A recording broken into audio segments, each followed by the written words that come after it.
Hey guys, it's Mick. Welcome back to my YouTube channel. I have a really good video for you guys today, and it's pre-construction versus resale. In this, we're going to speak about some pros and cons of the both. But before we do that, make sure you guys like and subscribe. I have some amazing content coming for you guys soon, so make sure you guys stay in tune and see you soon. In simple terms, what is pre-construction? Pre-construction can be a condo, it could be a townhouse, it could even be a home that's now being constructed versus a resale home which has already been constructed and it's on the market. Pro number one of pre-construction. Once you buy pre-construction, you're sure it's going to be new. There's not going to be anyone living in it before. There shouldn't be any dents, any scratches, or even any blemishes. You know, once it's time to move in, it's going to be in mint condition. Pro number two, this is occupancy date. This is a huge factor for some people as well who's not quite ready to move right now, but will love to invest.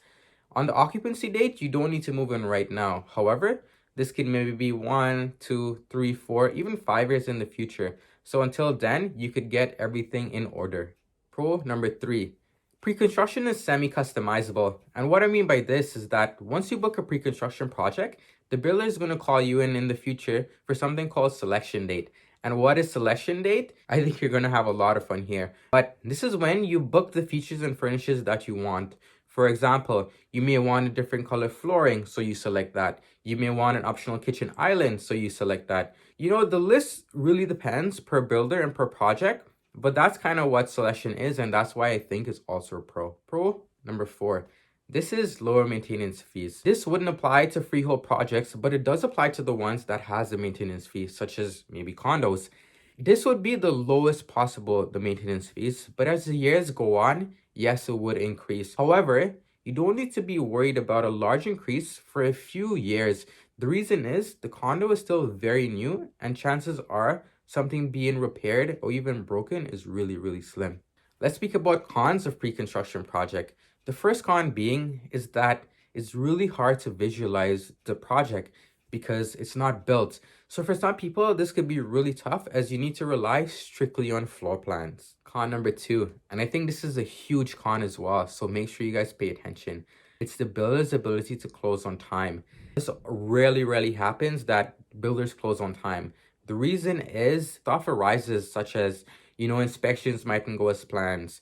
Permits might need to be changed, or they might need maybe a next permit. They're not getting the materials that they want. I mean, the list goes on. It really depends.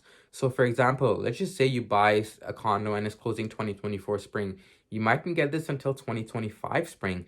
So someone who sold their house before moving into a new pre-construction project, this could cause a huge problem as well. So you need to be sure you buy from really good builders, and you need to be on top of what's happening to your project so you could plan accordingly. I'm not quite sure a way to label these next 2 points, so I'm just going to label it pro-con. So the first pro-con is the deposit structure. For the deposit structures, builders typically require about 20% down.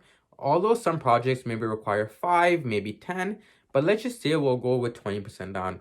So let's just say you book a pre-construction project closing in 2024. For the first year, the builder might want 15% down. Now, this is probably not all at once, but it's probably 5% in 30 days, 5 in 90, maybe 5 in even 365 days. So let's say the cost was 500,000. You're going to be paying 75,000 the first year, and maybe the next 5% in the next year or in 2022. So for the first year, I think it's the hardest for a lot of people, and the builder requires the most money just to get the project started.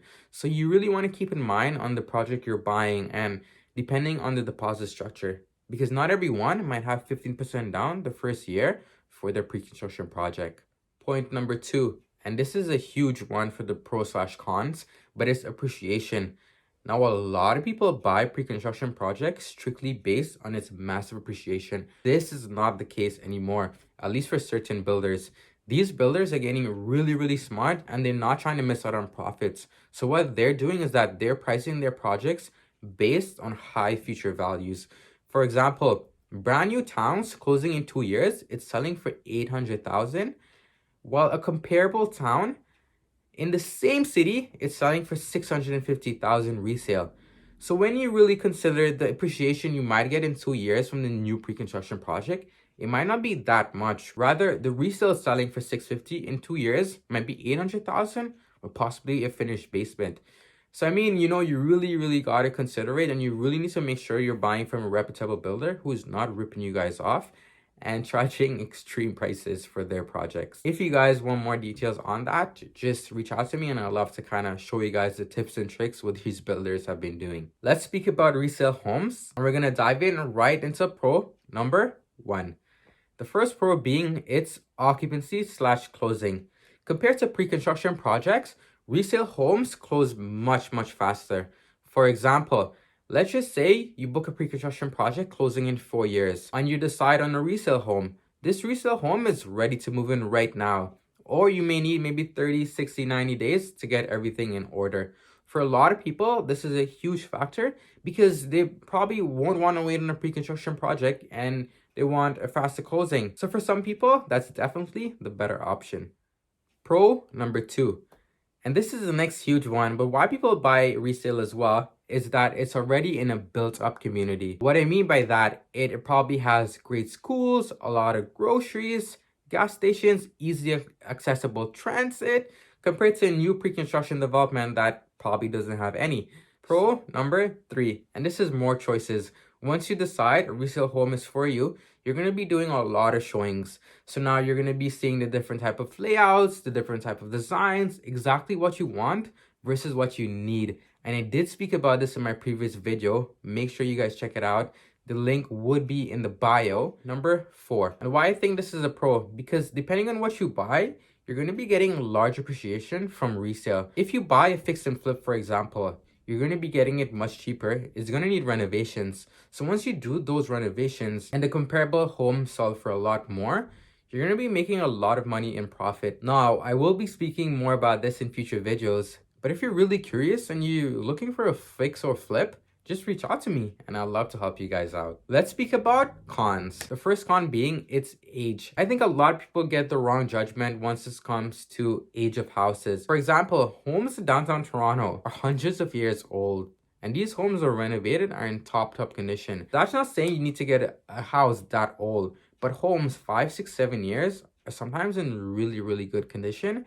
And you guys shouldn't be worried about stuff breaking down or needing a lot of repairs because these homes are still really good. What I tell people is that builders build houses to last. You're not going to find a builder that's building a house maybe be destroyed in like 10 years. Some people who think resale is really bad strictly because the homes are old, that's a wrong opinion. Con number 2, renovations and cosmetic touch-ups. Depending on what you buy, you're going to want to put some money aside for renovations and cosmetic touch-ups. For example, you may want to change carpet in the house and put laminate or hardwood. You might want to change the color of the walls in the house. Once you do this stuff, it's going to add a lot of value in the future as well. If you guys ask me, what's the better option? That's a really hard decision because it all depends on the type of buyer you guys are. Suppose you guys want to move in 2, 3, 4 years in the future, pre-con is a better option. Or you're more cash flow invested and want money right now. Resale homes is definitely the better choice. It really depends, like I mentioned, on the type of buyer you are, the goals you have, and how you plan to structure your real estate portfolio for the future. Those are some pros and cons I had for pre-construction versus resale. If I didn't mention everything, please drop a comment below. I'd love to know what you guys have to say. Make sure you guys subscribe. I have some amazing content coming soon and I can't wait to share it with you all. Like I mentioned, you guys would be super impressed. Until then, stay safe and stay in tune.